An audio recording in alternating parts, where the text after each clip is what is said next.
Hey, Victor. How you doing? All right. This is right here. Got water for you if you need it. It took 3 interviews for the solicitor's office to get the full confession out of Victor Weldon, his version of the truth about what really happened at Slick Gibbons' home in May of 2010. Dude named Leonard Smith. He came. Who? Leonard. Leonard? Leonard. Spell that for me. Lenard. I don't know. I think that's how you spell it. Leonard Smith? Yeah. Has he got a nickname or anything? Not I know of. The name seemed to come as a surprise to solicitor investigator Mark Creech. Just 2.5 minutes into the interview, Victor Weldon dropped a name investigators never had on their suspect bingo card. When did he come to your house? In the morning. The morning does his crime? Mm-hmm. So you had no idea about nothing until this boy knocked on your window? No, they came to my house. This is Leonard. He came knocking at my house. Weldon went on, claiming a man called Peanut drove him, Leonard Smith, and a man named Kevin Millette to Slick's home. Then he knocked on the back door. He cracked it and opened it and screamed my name, so I got up. He said he wanted to hit a lick because his brother was in jail. 3 or 4 o'clock in the morning. His brother's in jail. He wants to hit a lick, which means he wants to go rob somebody. Is that what hit a lick means? You go outside with him and sit in his car. And who else is in there? Kevin Millette. It's somebody else, but I don't know. I don't know him. He told investigators Peanut dropped the 3 off at Slick's home. They slipped into his open garage and hid in a storage room. Probably was just sitting there about 5 minutes and he came out. Come out Slick. Yeah. Come out that back door. When we ran out, I was like taking one behind somebody. I don't know who I was behind, but we ran out. That might have been Kevin first, but what was they threw him on the ground, sat on his legs and checked his pocket, told him stop moving, stop screaming. Okay. Where were you at during this time? I was with him right there. Were you sitting on him too? No. What were you doing? I went in his pockets. You were going through his pockets. Then what happened? I think they tried to put tape on. Leonard tried to put tape on. Where'd the tape come from? I don't know. By the time they finished with Slick, the 67-year-old was covered in blood, his glasses smashed, and he couldn't walk. Slick told investigators the 3 ran out of his garage. He crawled up to look out of a window to see what they drove off in, and one of them jumped out of the back of the truck to finish him off. The final strike knocked him out, and the attack was over. And they were like, yo, where's the rest of it? They took the shoes off looking for it, and that was less than 2 minutes, and we left now. He's up to me. After more than 13 years of lying and proclaiming his innocence, Victor Weldon wanted his freedom. If he snitched, Third Circuit Solicitor Chip Finney's plea deal would erase the final 47 years of Weldon's prison sentence.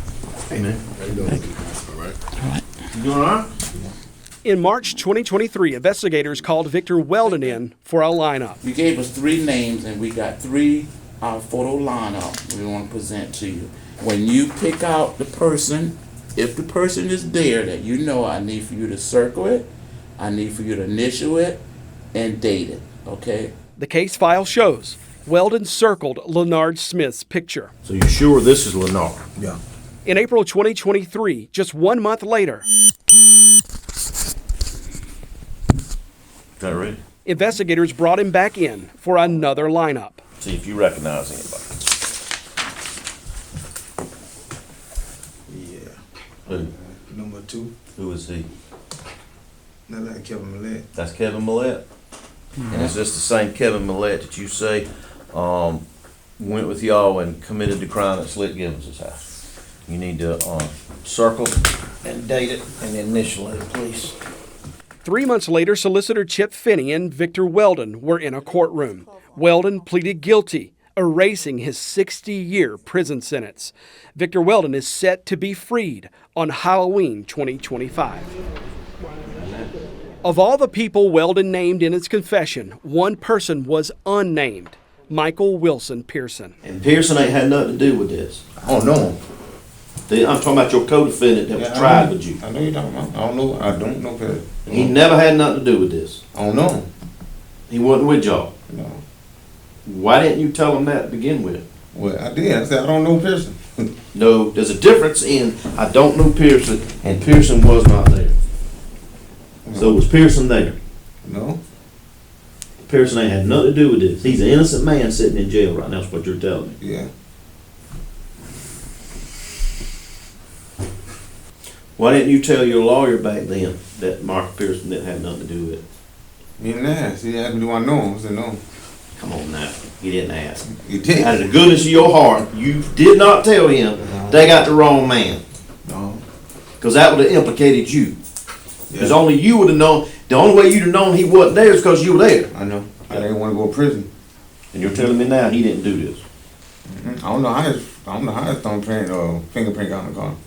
I don't know what that's about. Did you and him ever have a conversation about this case? After we got the R&E, yeah. After we got Okay, the what, tell me about that conversation. he trying to figure out what the hell was going on. He was? Mm-hmm. What was he saying? I'm like, man, he gonna try to get to the bottom of this, and that's about it.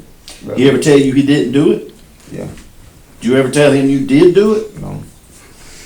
So you had the ability to set him free 12 or 13 years ago by telling the truth, and you've let this man sit in jail for the whole time, knowing he didn't do this.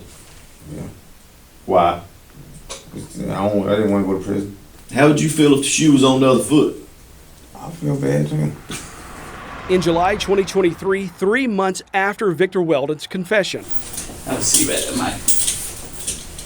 Michael Pearson was in an interview room in the Clarendon County Solicitor's Office. If you don't want to talk to me, you don't want to say anything, that is perfectly fine. Last time I said something, it got me 60 years. And I'm telling him I ain't had nothing to do with it. Okay, just let me explain it. You don't have to talk to me today if you don't want to, okay? This is the story he tells us. There were several people involved. Other people went into the garage, but you didn't go in the garage. Wasn't there, period. Okay. My question to him is, why didn't you tell this to begin with? He did. No, he didn't. He told me he told you that. He He said, did not. He did not, Mike. I even asked him, did you even tell Michael? I don't know the kid. So that's where we're at. Now, is he telling the truth? That's what we got to determine. Yes. We also got to determine these other individuals that he says went in the garage with him. We got to locate them. We got to charge them. We got to talk to them. We got to get DNA. We got to do all this other stuff. Well, Sheriff's Office does. And try to make a case on them. Michael Pearson spent the past 15 years of his life in the county jail and 4 different prisons over this. But despite Victor Weldon's confession, it would take another 2.5 years before he'd get his first shot at freedom. Coming up. I think he should be disbarred. I think he should not be allowed to practice law. Did you know for Thank 2 you years? for the question. I'm not going to answer any When questions did you know of at this Mr. time. Pearson's Thank you so innocence? much. What did you really lose sitting in the penitentiary? I lost my life, man.